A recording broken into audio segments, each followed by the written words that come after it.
نحمدہ و نصلی علی رسولہ الکریم اما بعد فاعوذ باللہ من الشیطان الرجیم بسم اللہ الرحمن الرحیم۔ عزیزان گرامی اور عزیز دوستو، السلام علیکم۔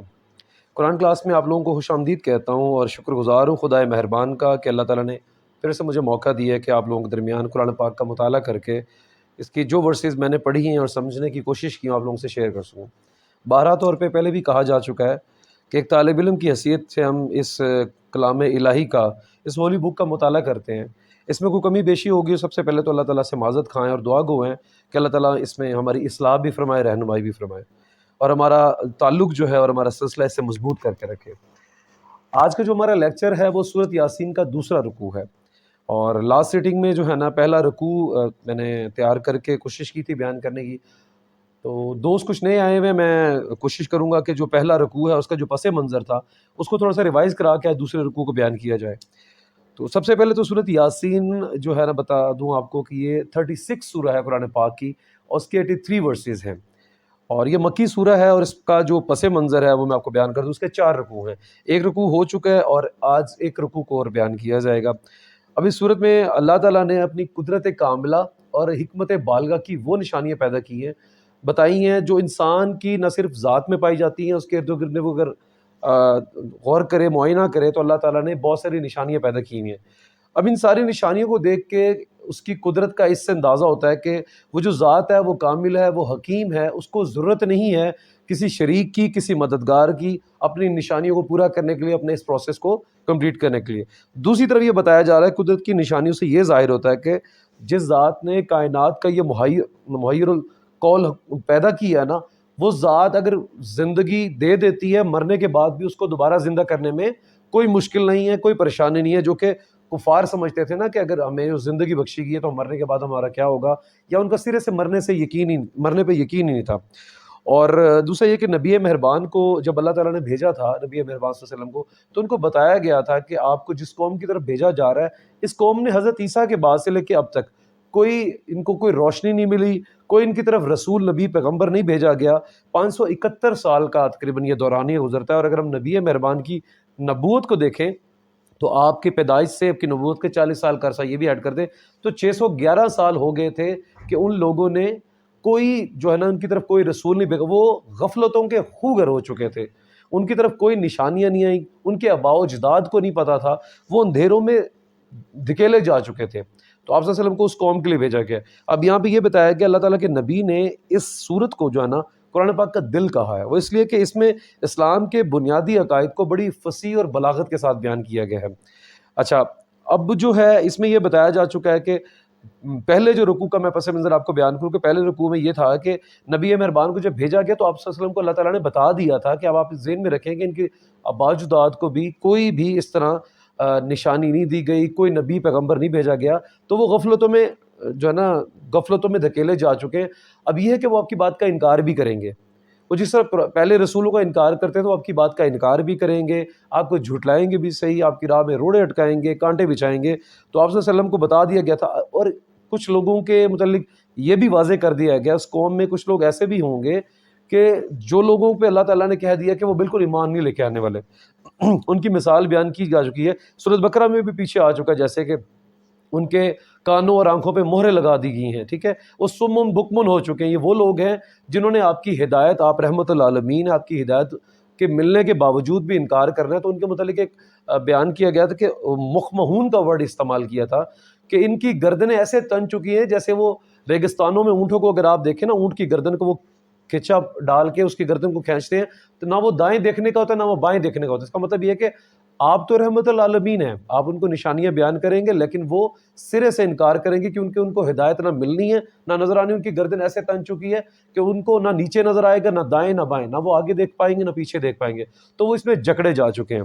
تو یہ پہلے رکوع کا مفہوم تھا، اور اس میں ایک واقعہ بیان کیا تھا اس قوم کا۔ نبی مہربان کو اللہ تعالیٰ نے نبوت پہ فائز کیا، اور یہ جو صورت اتاری تھی تو آپ کو بتایا گیا تھا کہ نبی مہربان آپ اپنی جس قوم کے پاس جا رہے ہیں اس کو اس قوم کا واقعہ سناؤ جہاں 2 رسول بھیجے گئے تھے۔ مفسرین کا ماننا ہے کہ وہ 2 رسول تھے یا پھر رسولوں کے شاگرد تھے، واللہ علم، اللہ بہتر جانتا ہے۔ انہوں نے بتایا کہ نبی صلی اللہ علیہ وسلم کو اللہ تعالیٰ نے بتایا کہ وہ اللہ تعالیٰ کے پیغام لے کے گئے اپنی قوم میں، اور اس قوم نے اس کا انکار کر دیا۔ اس کو ہم نے انکار کر دیا اور کہا کہ ہم رسول ہیں، نبی اللہ تعالیٰ کی طرف سے بھیجے ہوئے ہیں اور اللہ تعالیٰ کا یہ پیغام ہے، تو انہوں نے ان کی نشانیوں کا انکار کر دیا کہ تم ہمارے جیسے ہی لوگ ہو، تو ہماری طرح کھاتے پیتے بیٹھتے اٹھتے تو تم لوگ تو نبی پیغمبر نہیں ہو سکتے۔ پھر ایک راہب آیا تھا اس علاقے کا جس نے اس کی جو ہے نا تصدیق کی تھی کہ آپ لوگ ان کو مان لو کہ جس اللہ تعالیٰ نے ہمیں پیدا کی ہے، اتنی نشانیاں اس کی، اور اللہ تعالیٰ کو ہمیں اس چیز کا خوف کھانا چاہیے، جس اللہ نے ہمیں پیدا کیا ہے اس کو ہماری جان قبض کرنے میں ذرا سی دیر نہیں لگے گی اور کوئی مشکل پیش نہیں آئے گی۔ لیکن انہوں نے نہیں مانا، وہ جو ہے نا نبیوں کے ان پیغمبروں کا انہوں نے جو ہے نا ان کو مار دیا، قتل کر دیا، اس شخص کو بھی قتل کر دیا۔ تو پھر وہ آخری خواہش کا اظہار کرتے وہ شخص دنیا سے چلا گیا۔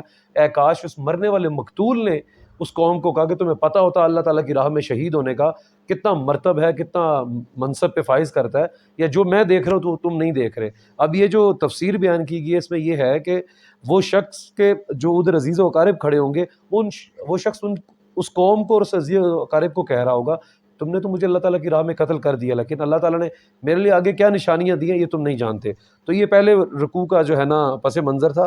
اب ہم جو ہے نا بلا تاخیر دوسرے رکوع کی طرف چلتے ہیں۔ پہلے رکوع میں ہماری 31 جو ہے نا آیات تھی اور ہم اب اس سے آگے لے کے چلتے ہیں۔ میں تھوڑی سی عربی پڑھ دیتا ہوں، اس کے بعد اس کے ساتھ ساتھ ورسز کے ساتھ ساتھ ترجمہ اور تفسیر پڑھتے رہیں گے۔ بسم اللہ الرحمن الرحیم۔ وآیات اللہم الارض المیتۃ احییناها وخرجنا منها حبا فمنہ یاکلون۔ ان لوگوں کے لیے بے جان زمین ایک نشانی ہے، ہم نے اس کو زندگی بخشی ہے اور اس سے غلہ نکالا ہے جس سے کھاتے ہیں۔ اب یہاں پہ ایک بے جان زمین اور بنجر زمین کا اللہ تعالیٰ نے ذکر کیا ہے، یہ دوسرا رکوع ہے۔ اللہ تعالیٰ نے جتنی بھی زمین ہے اس بنجر کو کہا کہ تھی یہ بے جان، لیکن یہ نشانی ہے کہ میں نے اس بنجر زمین کو بسایا کیسے، میں نے اس کے اوپر سے می کیسے برسایا، اور اس آگے چل کے آئے گا اللہ تعالیٰ نے اس بنجر زمین میں کیسے ہمارے لیے اناج پیدا کیا۔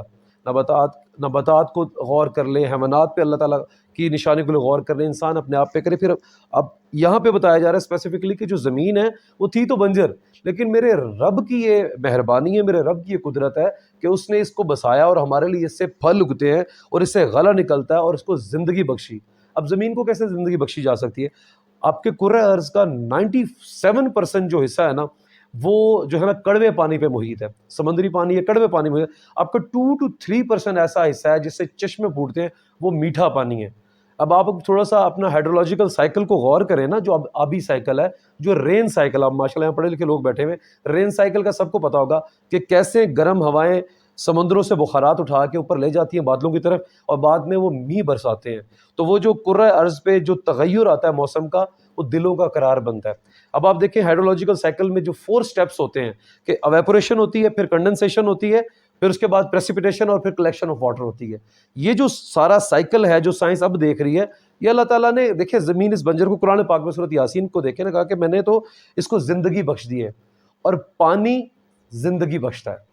پانی سے جب بھی آپ کے ذہن میں پانی کا لفظ ہے تو پانی جو ہے زندگی بخشتا ہے، کیونکہ پانی کو اگر آپ دیکھیں کہ جہاں جہاں یہ بہتا ہے، چشمے ہیں، ندی ہیں، نالے ہیں، برستا ہے، تو اب وہ جب زمین پہ برسے گا پودے اگیں گے، کونپلیں پھلیں گی، پھول کھلیں گے، اس کا کونپل کا نکلنا، پھول کا کھلنا، اور پھر اس زمین کے اندر اس کی سرابی سے وہ جو اناج اگے گا، پھر وہ ہمارے لیے، اور پانی انسانی ذات کے لیے کتنا امپورٹنٹ ہے وہ آپ بہتر جانتے ہیں۔ تو جو پانی ہے وہ زندگی بخشا، اور یہ نشانی کس کی ہے؟ میرے اللہ تعالیٰ کی ہے۔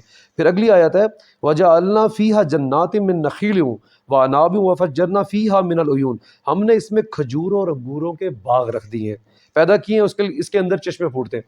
اب یہاں کھجوروں اور انگوروں کا ذکر کیا، 2 ایسے پھل جو قرآن پاک میں ذکر کیا جا چکا ہے۔ کھجور جو ہے ابا آدم کے زمانے کا، یہ بڑا قدیمی جو ہے نا پھل ہے، اور یہ پودا ہے جو اللہ تعالیٰ نے لگایا تھا اور وہ ہماری ضرورت کو پورا کر رہا ہے۔ اب کھجور جو ہے، کھجور کے کچھ بینیفٹس ہے جو آج کی سائنس ہماری جو ہے نا، وہ آج کی سائنس کہہ رہی ہے کہ یہ ویری نیوٹریشنسٹ، یہ نیوٹریش ڈائٹ ہے، اور اس میں ہے ہائی فائبر پایا جاتا ہے۔ کھجور کے اندر ہائی فائبر پایا جاتا ہے جو آپ کی باڈی کے لیے بہت اسینشیل ہے، اور یہ آپ کی ذہن کو قوی کرتا ہے، مضبوط کرتا ہے۔ اور وہ سائنس لکھ رہی ہے کہ یہ may promote the brain health۔ اب اس کی کچھ میں نے آرٹس بینیفٹس لکھے ہوئے کہ high in the fiber, getting enough fiber is important for your overall health۔ یہ آپ کی سائنس کہہ رہی ہے، جو 6-7 فائدے وہ ڈھونڈ پائی ہے، اور اللہ تعالیٰ نے پہلے بتا دیا کہ میں نے کھجور اور انگور کے باغ پیدا کیے جو تمہارے لیے فائدہ مند ہے، اور اس کے بعد چشموں کا بھی ذکر کیا۔ اس کے بعد بتایا گیا ہے high in disease fighting, antioxidant بھی ہے کھجور، اینٹی آکسیڈنٹ بھی ہے، اور یہ میں پروموٹ کرتا ہے آپ کی برین ہیلتھ کو، میں پروموٹ دا نیچرل لیبر، اور یہ جو ہے نا نیچرل سویٹنر ہے۔ کھجور پہ غور کریں, جو اس کی مٹھاس ہے, قدرتی طور پہ اللہ تعالیٰ نے اس کے اندر ایسی مٹھاس پیدا کر دی جو نیچرلی ہے, وہ کہیں سے ایڈیٹو نہیں ہے, اللہ تعالیٰ ہی اس کے اندر مٹھاس پیدا کرے. اور اس کے علاوہ کیا ہے کہ آپ کی اور ادر پوٹینشیل جو ہیلتھ سے ریلیٹڈ ہوتے ہیں نا, وہ کھجور سے آتے ہیں. اب آگے انگور کا ذکر ہے. اب انگور کے کچھ فائدے جو آج کی سائنس کری, پہلے میں وہ بیان کر دوں کہ یہ کرتا ہے, پریونٹ کرتا ہے کینسر سے, ٹھیک ہے, آپ کو ہیلپ کرتا ہے. انگور جو ہے آپ کے امیون سسٹم کو پروموٹ کرتا ہے, آپ کو کرتا ہے امیون سسٹم کو پروموٹ کرتا ہے, ہیلپ کرتا ہے. اچھا, یہ آپ کا بلڈ پریشر لو کرتا ہے. بلڈ پریشر کیسے لو کرتا ہے؟ اس کے اندر پوٹاشیم پایا جاتا ہے, انگور کے اندر پوٹاشیم پایا جاتا ہے, جو آپ کے بلڈ پریشر کو لو کر دیتا ہے. اور جو ہائی رسک ہوتا ہے نا ہارٹ اٹیک کا, جو ہیلتھ کا, جو ہارٹ ریٹ کے جو اسٹروکس ہوتے ہیں, اس کے رسک کو بھی یہ کم کر دیتا ہے. یہ اللہ تعالیٰ کی قدرت ہے. ایک طرف تو پھل آپ کا ذائقہ دے رہا ہے آپ کو, ایک طرف پھل آپ کے لذت کا باعث بن رہا ہے, دوسری طرف اللہ تعالیٰ کی نشانی یہ ہے کہ پھر وہ آپ کے جسم کو بھی افادیت دے رہا ہے. پھر وہ کیا کرتا ہے, آپ کا کیا کہتا ہے, ریڈیوس کرتا ہے کولیسٹرول کو, اور پروڈکٹ اگینسٹ دا ڈائبٹیز. انگور کھانے والے جو اللہ تعالیٰ نے بتایا کہ جو انگور ہے, میں بیان سن رہا تھا مولانا ثاقب رضوی صاحب کو, کہہ رہے کہ دیکھیں اگر آپ اس کے مٹھاس کے, اس کے شیرے پہ غور کریں کہ کون ہے جس نے اس کو ایک نرم سے جھلی کے اندر اس طرح سے نزاکت سے اور نفاست سے پیک کیا ہے, جس کے اندر اس کا وہ شیرہ جو ہے نا جمع رہتا ہے. پھر یہاں پہ اللہ تعالیٰ کی وہ آیت ہمیں یاد کر لینی چاہیے کہ فَبِأَيِّ آلَاءِ رَبِّكُمَا تُكَذِّبَانِ. تو اللہ تعالیٰ یہی کہہ رہے ہیں کہ یہ میری ہی نشانی ہے, یہ میری ہی قدرت ہے کہ میں نے تمہیں جو ہے نا یہ کھجور اور انگوروں کے باغ پیدا کیے, اور اس کے اندر سے چشمے پھوٹتے ہیں. اب چشموں کا ذکر یہ ہے کہ اللہ تعالیٰ نے وہی جو سائیکل پہ اگر آپ غور کریں کو زمین جو بنجر تھی اس کو سیراب کرنے کے لیے یہ جو پہاڑوں کے تودوں کا برف کا پگھلنا ہے, آپ کا می کا برسنا ہے, آپ کے ندی نالے نہر جتنا بھی آپ کا پانی کا سسٹم ہے, آبی سسٹم ہے, یہ میرے مالک نے اس کو بیلنس کر کے رکھا ہوا ہے. یہ چشمے پھوٹتے ہو پھر وہ ہمارے لیے افادیت کا باعث بنتے ہیں. اگلی آیت ہے لِيَأْكُلُوا مِن ثَمَرِهِ وَمَا عَمِلَتْهُ أَيْدِيهِمْ أَفَلَا يَشْكُرُونَ, تاکہ یہ اس کے پھل کھائیں. یہ سب کچھ ان کے اپنے ہاتھوں کا پیدا کیا نہیں, پھر کیا یہ شکر ادا نہیں کرتے؟ اب یہاں پہ اللہ تعالیٰ نے کہہ دیا کہ جب میں نے یہ نشانیاں تو میرے لیے بھیجنی ہیں, تمہارے لیے افادیت, یہ پھل اور یہ زندگی بسر کرنے کے لیے میں نے جتنا یہ نظام کر لیا, تو تم یہ خود نہیں کر سکتے, یہ میری ہی قدرت ہے, میں کر رہا ہوں. اور پھر یہ چیزیں دیکھ کے بھی تم میرا شکر ادا نہیں کرتے. اگلی آیت کا مفہوم ہے پاک ہے وہ ذات جس نے جملہ اقسام کے جوڑے پیدا کیے, خواہ وہ زمین کی نباتات سے ہوں, یہ غور طلب فکر ہے, اس کی میں اگزامپل بھی آپ کو کوٹ کروں گا, اور یا خود ان کی اپنی جنس سے ہوں میں سے, یا ان اشیاء سے جن کو یہ جانتے تک نہیں. اب یہاں پہ پہلا تو ذکر کیا گیا کہ نباتات کے بھی اللہ تعالیٰ نے جوڑے پیدا کر دیے. اگر آپ اپنے کسی بھی نظام پہ, سائنس اس چیز پہ آ چکی ہے کہ نر مادہ, مرد عورت, میل فیمیل, یہ جو سسٹم ہے نا یہ ایگزسٹ کرتا ہے. وہ آج کی سائنس چاہے اس کو چند سو سال لگ گئے ہوں, لیکن جب سے دنیا بنی ہے میرے مالک کی قدرت یہ ہے, میرے مالک کی حکمت یہ ہے کہ اللہ تعالیٰ نے اس کو جوڑوں میں پیدا کیا. اب یہاں جوڑوں کا ذکر آیا کہ ہمارے مرد و عورت کو بھی اللہ تعالیٰ نے جوڑوں کی شکل پیدا کیا ہے. یہاں پہ میں اب آپ کو نشانیوں سے ریلیٹڈ تھوڑا سا ہٹ کے ہو جائے گا.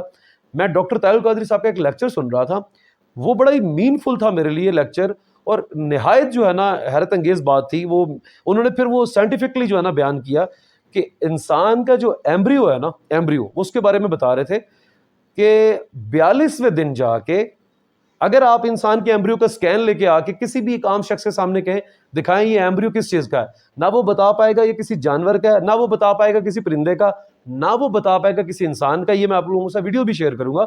تو انہوں نے 41ویں دن تک ایمبریو کو جو شکل دکھائی تھی نا, واللہ عالم پتہ نہیں چلتا تھا یہ کس چیز کا ہے.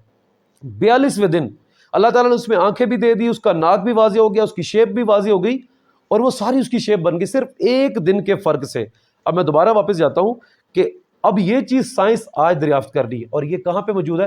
صحیح مسلم کی بک ہے کتاب القدر, آپ لوگ جا کے مطالعہ کیے, بک نمبر 33 کتاب القدر میں ہے, صحیح مسلم میں, کہ اللہ تعالیٰ وہ حدیث کا مفہوم بیان کیا جا رہا ہے. اللہ تعالیٰ فرشتے کو پہلے تو 40 دن تک بتایا جاتا ہے یہ خون کا لوتھڑا ہوتا ہے.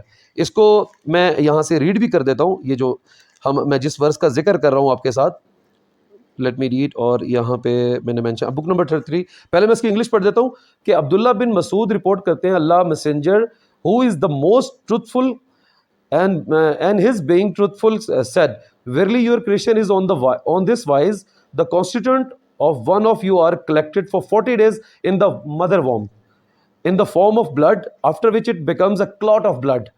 اس کے بعد آتا ہے in another period of the 40 days then it becomes a lump of flesh, and after 40 days later Allah sent his angel to it with instruction. پھر اللہ تعالیٰ انسٹرکشن دیتے ہیں concerning 4 things, 4 چیزیں اللہ تعالیٰ اس فرشتے کو کہتا ہے کہ جا کے لکھ کے آؤ. So the angel write down his livelihood, first thing his death, second thing his date, his fortune and misfortune.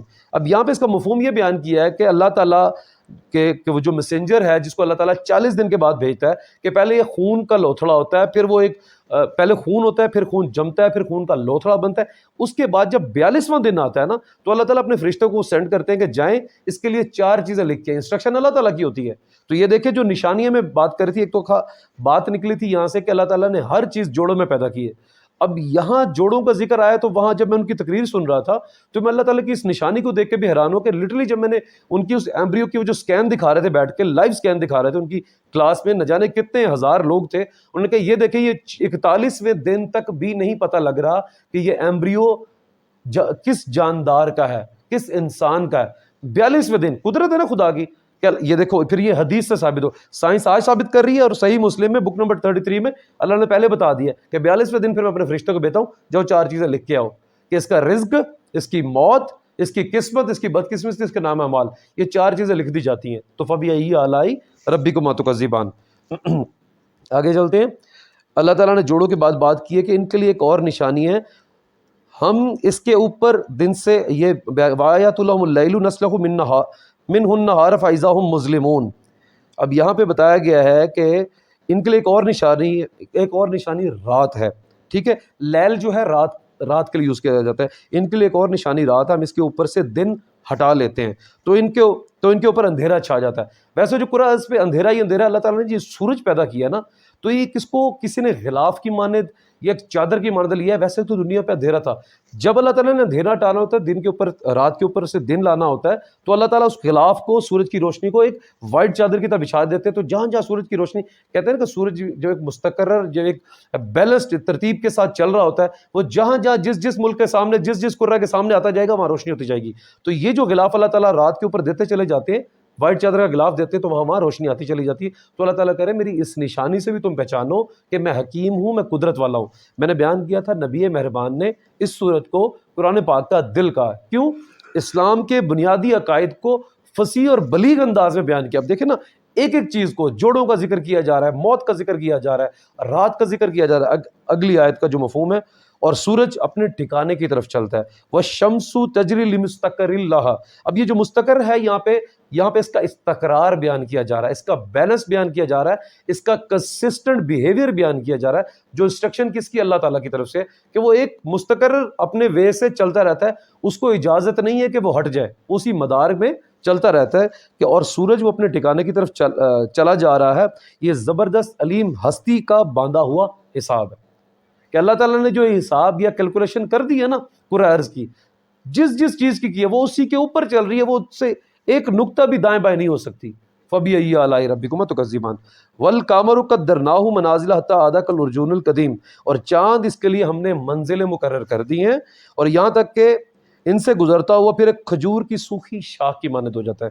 اب میں بیان سن رہا تھا, ثاقب رضوی صاحب کہتے ہیں کہ چاند پہ اگر آپ غور کریں نا, تو پہلی کے چاند کو حلال قمر کہتے ہیں. حلال قمر جو ہے نا چاند کے لیے استعمال ہوتا ہے, حلال قمر کہتے ہیں. پہلی رات کا جو چاند ہوتا ہے اس کو حلال قمر کہتے ہیں. جو 14ویں کا چاند اسے بدر کہتے ہیں, جو فل اپنے جوبن پہ ہوتا ہے, روشنی بکھیر رہا ہوتا ہے, چمکدار, اٹریکٹیو, اور لبھاتا ہے دل کو, اور چکور کا دل جو ہے نا مچلتا ہے اس چاند کو دیکھ کے نا. اور آخری چاند کے لیے سوکھی شاخ کھجور کی جو زرد ہو جاتی ہے جب اس کے اوپر پھل لگ جاتا ہے نا, اور وہ پھل گر جاتا ہے, پھر اس اگر آپ شاخ کا معائنہ کریں تو آپ دیکھیں نا آخری راتوں کو جو چاند ہوتا ہے نا, وہ چاند وہ بالکل باریک ایک ٹہنی کی طرح رہ جاتا ہے, اس کی طرف کوئی دیکھتا بھی نہیں ہے. تو وہ بیان کر رہے تھے کہ اگر آپ غور کریں انسانی زندگی کے اوپر, وہ بالکل ایک چاند کی طرح ہی ہے. جب بچہ پیدا ہوتا ہے تو لوگ آتے ہیں, اسے دیکھتے ہیں, مبارکباد بھی دیتے ہیں, خوشیاں بھی بانٹی جاتی ہیں, اور گھروں میں جو ہے نا بڑی خوشی کی لہر آ جاتی ہے کہ جب بھی کوئی نئی انسانی ولادت ہوتی ہے تو لوگ بڑی خوشی سے مبارکباد دیتے ہیں. اس کے بعد وہ جیسے جیسے پروان چڑھتا چلا جاتا ہے, بلوغت کی عمر کو آتا ہے, جب وہ بالغ ہو جاتا ہے, جب وہ جوان ہوتا ہے. اب اس کی جوانی کے متعلق کہا گیا کہ اللہ تعالیٰ کے وہ نبی نے بھی یہ فرمایا کہ جب آپ پہ جوانی آتی ہے تو اپنی جوانی کو سنبھال کے رکھو. یہ جو جوبن ہے, جو تمہاری آنکھیں ہیں, تمہاری آنکھوں کی اٹریکشن ہے, تمہاری جوانی کا جو جوبن ہے, وہ جو آپ کا اپوزٹ جینڈر جو اللہ تعالیٰ نے کہہ دیا کہ میں نے جوڑوں کی شکل پیدا کی, وہ اس کے لیے اٹریکشن کا باعث ہے. تو اس کو آپ نے سنبھال کے رکھنا, کیونکہ اس کا حساب لیا جائے گا. بارہا طور پہ آخری صورت میں کہا جا چکا ہے کہ یہ جو آپ کو جو رزق اللہ نے عنایت کیا ہے، شیخ صاحب نے ایک دو لیکچر میں کہا کہ رزق کا مطلب صرف پیسہ نہیں ہے، رزق کا مطلب ہے اللہ تعالیٰ نے آپ کے اندر جو پوٹینشیل رکھا ہے، چاہے آپ کے بولنے کا پوٹینشیل ہے، آپ کے اندر اسپیکنگ سکلز ہے، رائٹنگ سکلز ہے، آپ کا دماغ اچھا ہے، آپ فزیکلی اسٹرانگ ہو. فوج میں جو لوگ جاتے ہیں وہ فزیکل اسٹرانگ ہوتے ہیں، تو ان سے اس چیز کا حساب لیا جائے گا. تو یہاں یہ حساب لیا جائے گا کہ جوانی کن کاموں میں صرف کی. تو وہ جو بدر، وہ جو 14ویں کے چاند کی طرح انسان چمکتا ہے نا، اسے کہا جاتا ہے کہ اپنے آپ کو سنبھال کر رکھے کہ یہ تیری جوانی، یہ تیری خوبصورتی چھلک رہی ہے اور یہ بہت سوں کے دل للچا رہی ہے. پھر حضرت یوسف کے واقعوں کو بھی آپ یاد کر کے دیکھیں، وہ کہتے ہیں آگے جو آپ کے ساتھ ہونا ہے اور پیچھے والوں سے سبق کرے. پورے قرآن پاک کا مطالعہ کرنے سے ہم اس بات پہ آتے ہیں، اللہ تعالیٰ نے قرآن پاک میں یہ کہا ہے کہ جو تم سے پہلے لوگوں کے ساتھ آباء و اجداد کے ساتھ ہو چکا ہے تم ان سے نشانیاں سیکھو. حضرت یوسف سے خوبصورت اس جہان میں کوئی شخص نہیں گزرا جس کی جوانی کو زلیخا تاب نہیں لا پائی. ٹھیک ہے، اور جب زلیخا نے اپنا یہ ثبوت دینے کے لیے کہ اگر میں کیوں بہک گئی ہوں، ان عورتوں کے سامنے حضرت یوسف کا ایک دیدار کیا تھا، وہ انگلیاں کاٹ بیٹھی تھی. تو حضرت یوسف نے کیسے اپنی جوانی کو سنبھالا تھا. ہمیں تو اسی طرز پہ اپنی زندگی گزارنی چاہیے کہ اللہ تعالیٰ نے ان کو کتنا حسن عطا کیا تھا. اس کے بعد کہا جاتا ہے پھر انسان پہ جب وہ جوانی ڈھل جاتی ہے، وہ کسی شخص نے لکھا ہے کہ کسی بھی چیز کی قدر اس کے زوال کے بعد ہوتی ہے. نعمت کی قدر جو ہے نا زوال کے بعد ہوتی ہے. جب آپ کے اوپر یہ نعمت ہے نا، جوانی ایک نعمت ہے، طاقت ایک نعمت ہے، ذہانت ایک نعمت ہے، جب اس کے اوپر زوال آتا ہے، بڑھاپے میں جاتے ہیں، پھر اب جب آپ لاٹھی پہ آ جاتے ہیں، سہارے پہ آ جاتے ہیں، پھر آپ کو شخص وہ یاد آتا ہے، وہ چاند کی طرح جب پھل اتر جاتا ہے ایک سوکھی ہوئی شاخ کی طرح رہ جاتا ہے. پھر اللہ تعالیٰ کہے گا ڈرو اس وقت سے جب تم پہ زوال آ جائے گا. تو اللہ تعالیٰ نے یہی کہا ہوا ان چیزوں سے سبق سیکھے. اگلی آیت میں ہے نہ سورج کے بس میں ہے کہ وہ چاند کو جا کے پکڑ لے، اور نہ رات دن پر سبقت لے جا سکتی ہے، سب ایک فلک میں تیر رہے ہیں. اللہ تعالیٰ نے ان کا ایک حساب، ایک بیلنس کیا. Life is a balancing act. یہاں پہ وہ کوٹیشن پوری ہو جاتی ہے. کسی نے کہا کہ زندگی، اس نے بعد میں جا کے لکھا ہے، اللہ پہلے جا کے لکھ چکا ہے کہ سب ایک فلک میں جو ہے نا ایک ترتیب سے تیر رہے ہیں، چل رہے ہیں. اللہ تعالیٰ کی جو نشانی ہے، جو کیلکولیشن ہے. تو کسی نے بہت اچھی کوٹ لکھی تھی، اکثر میں کوٹ کرتا ہوں کہ life is a balancing act. Balance is a life. جہاں بیلنس بگڑ گیا وہاں پہ جو ہے نا موت واقع ہو جائے گی، کہ آپ اللہ تعالیٰ کے نظام کے اندر کوئی بھی تبدیلی خود سے نہیں پیدا کر سکتے. ٹھیک ہے. اور اس کے بعد کہا گیا وآیۃ لہم انا حملنا ذریۃہم فی الفلک المشحون. اس کے لیے یہ بھی ایک نشانی ہے، ہم نے ان کی نسل کو بھری ہوئی کشتی میں سوار کیا.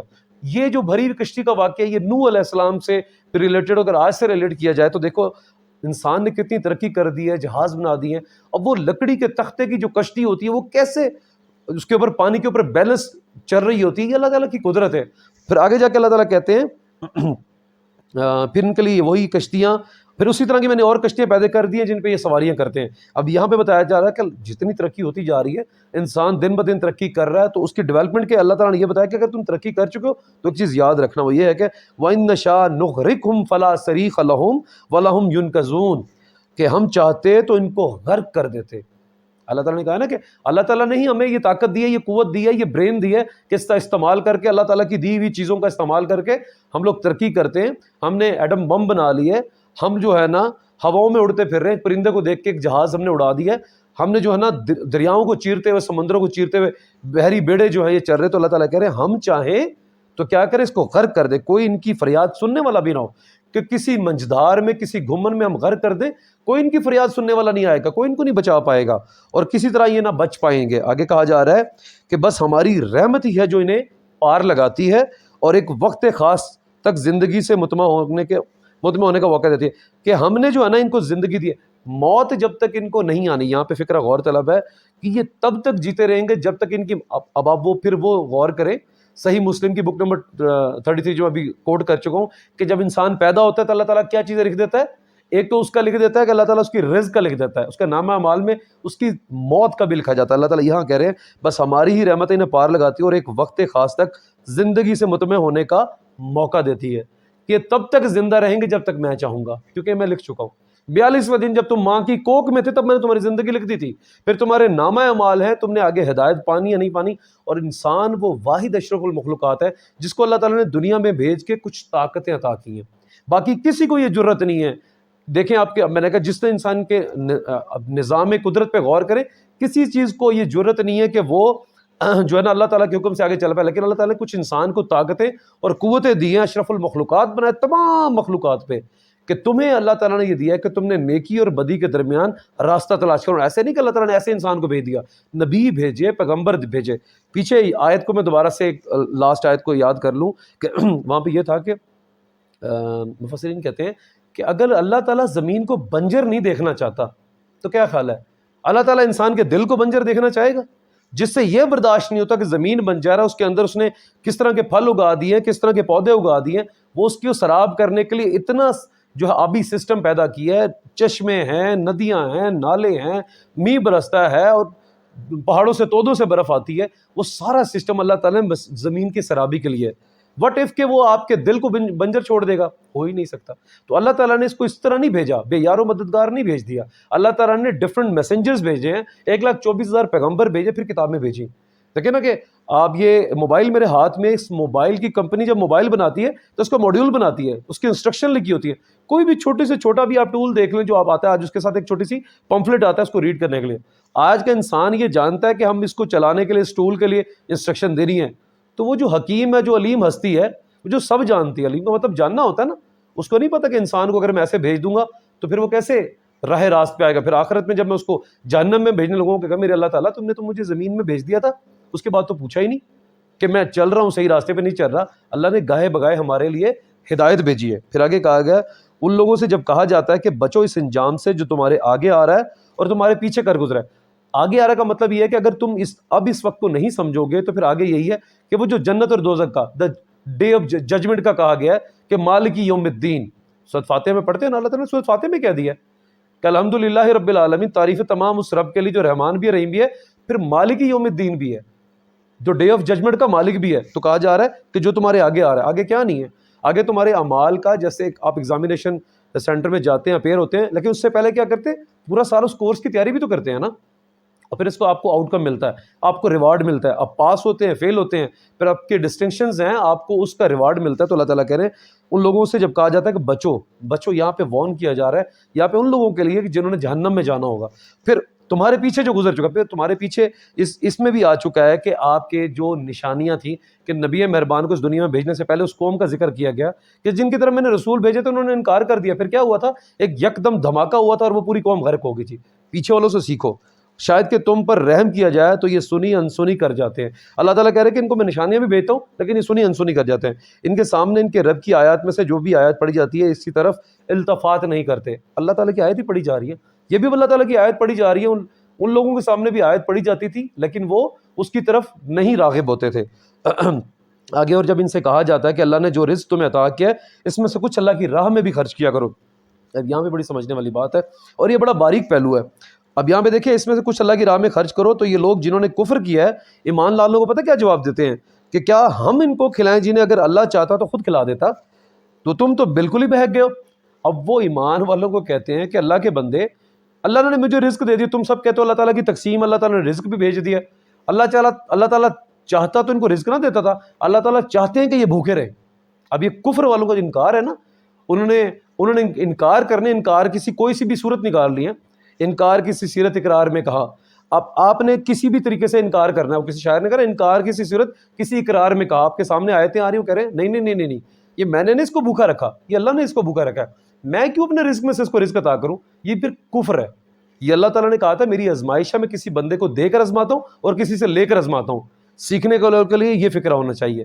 اگر کوئی کہے نا آپ سے, کوئی بھی غیر مسلم کہے کہ یار بات تو سچ ہے, میں نے قرآن میں پڑھا ہے کہ پہلے بھی لوگ یہی کہتے تھے کہ اب تم کہتے ہو کہ اللہ تعالیٰ نے پیدائش کے وقت, جب اگر اسی پہ دوبارہ واپس جائیں کہ جب آپ ماں کی پیٹ میں تمہارا رزق لکھا جا چکا ہے, ٹھیک ہے اللہ تعالیٰ نے تقسیم کر دی ہے, تو پھر ہم کیوں شیئر کریں تمہارے ساتھ. تو ان کو یہ جواب دو کہ اللہ تعالیٰ دے کر بھی آزماتا ہے, لے کر بھی آزماتا ہے. اگر یہ دار فانی آپ کے لیے امتحان ہوگا تو پھر اس کا obvious سی بات ہے ریوارڈ آگے جا کے ملے گا. یہ ہو ہی نہیں سکتا کہ ایک بچہ پورا سال پڑھتا رہے, وہ ایک گریڈ نہ لے, اور ایک بچہ جس نے آخری رات جو ہے نا اٹھا لی, بک اٹھا لی, اور ہوسٹ لائٹ کے اسٹوڈنٹ آپ بیٹھے ہوئے, آپ کو پتا ہوگا کچھ لوگ آخری رات میں کچھ جو ہے نا آپ کے موٹے موٹے کنسیپچول ٹاپکس پڑھ لیتے ہیں اور وہ پاس کر جاتے ہیں. پاس تو وہ کر سکتے ہیں, کنسیپٹ سے وہ چل سکتے ہیں محنت کر, لیکن وہ ریوارڈ وہ نہیں لے پائیں گے, وہ ٹاپ نہیں کر پائیں گے, وہ سبقت نہیں لے پائیں گے. کیونکہ جس نے محنت کی ہے, جس نے اللہ تعالیٰ کے دیے ہوئے رزق میں سے خرچ کیا, اور جس نے کو نہیں رزق ملا اس پہ صبر شکر کیا, ان اللہ مع الصابرین, کیونکہ اللہ تعالیٰ صبر کرنے والوں کے ساتھ ہے. صبر اس لیے کیا کہ اللہ تعالیٰ نے ان کے لیے کہا کہ تمہارے لیے اتنا رزق ہے, تم محنت کرو اور جو تمہیں یہاں پہ مل جائے اس پہ شکر کرو، جو نہیں ملے گا اس کا زیادہ اجر آپ کو آگے جا کے ملے گا۔ پھر یہ ہے کہ یہ لوگ کہتے ہیں کہ قیامت کی دم کی آخر کب تک پوری ہوگی اگر تم سچے ہو تو۔ پھر وہی بات، اللہ تعالیٰ کے نبی سے بھی بعض دفعہ بہت سوال کیا جاتا تھا قیامت کب آئے گی، تو یہ وہ جو کفار تھے بہت دفعہ سوال کرتے تھے تم جو کہتے ہو قیامت آئے گی، دھماکہ ہوگا، لوگ مر جائیں گے، پھر زندگیاں، تو اللہ تعالیٰ نے پورے قیامت کے منظر کو آخری صورتوں میں اگر آپ پڑھ کے دیکھیں بیان کیا کہ کیسے قیامت آئے گی اور ایک ایک نامہ اعمال کا بدلہ آگے دیا جائے گا۔ اور دراصل یہ جس چیز کی راہ تک رہے ہیں بس وہ ایک دھماکہ ہے۔ پھر اللہ تعالیٰ یہاں پہ بھی کہہ رہے ہیں، اللہ تعالیٰ نے بہت سی جگہوں پہ بتایا۔ اب یہ مکی صورت ہے، مکی صورت میں کیا بیان کیا جاتا ہے؟ توحید، رسالت اور آخرت کا جو ٹاپک ہے نا، مکی اور مدنی صورتوں میں جو اگر ڈیفرینشیٹ کرنا ہے اس کی ڈیفینیشن یہ ہے کہ اس میں توحید کا ذکر ہوتا ہے، رسالت کا شروع سے ہم پڑھتے آ رہے ہیں، اللہ تعالیٰ کی حکمت کا بھی ذکر ہو رہا ہے، رسالت کا بھی ہو رہا ہے کہ نبی مہربان بھیجے گئے ان کے لیے، ان کی فلاح کے لیے۔ اس کے بعد کیا بیان کیا جا رہا ہے کہ کفار جب پوچھتے تھے ان کو یہ جواب دیا گیا بھائی دھماکہ ہو جائے گا، یا اپنے پرانے والوں سے سیکھ لو کہ کیسے ان کے اوپر نبی نہیں بھیجا گیا تھا۔ اللہ تعالیٰ کی ناراضگی آ گئی تھی حضرت عیسیٰ کے بعد کوئی 571 سال کا دورانیہ نبی اور پیغمبر نہ بھیجنا، یہ اللہ تعالیٰ کی ناراضگی اس قوم کے اوپر کہ اللہ تعالیٰ نے کوئی بھی ان کے لیے رہنما نہیں بھیجا۔ اور پھر دوبارہ اگر یہ سوال کرے تو ان کو کہو پھر بس ایک دھماکہ جو یکا یک ان کو عین اس وقت آ کے دھر لے گا جب یہ اپنے دینی معاملات میں جھگڑ رہے ہوں گے۔ اور آخری آیت ہے، اور اس وقت یہ وصیت تک نہ کر سکیں گے نہ اپنے گھروں کو پلٹ سکیں گے، کہ اللہ تعالیٰ نے کہا کہ جب قیامت آئے گی یا جب بھی میں نے یہ تہیہ کیا کہ اس قوم کو غرق کرنا ہے یا اس کے اوپر عذاب بھیجنا ہے، تو وہ اب میں آپ کو چھوٹی سی مثال دوں کہ بڑی اب ٹائٹینک آپ کو جہاز بھی یاد ہوگا، مارگلا ٹاور بھی یاد ہوگا۔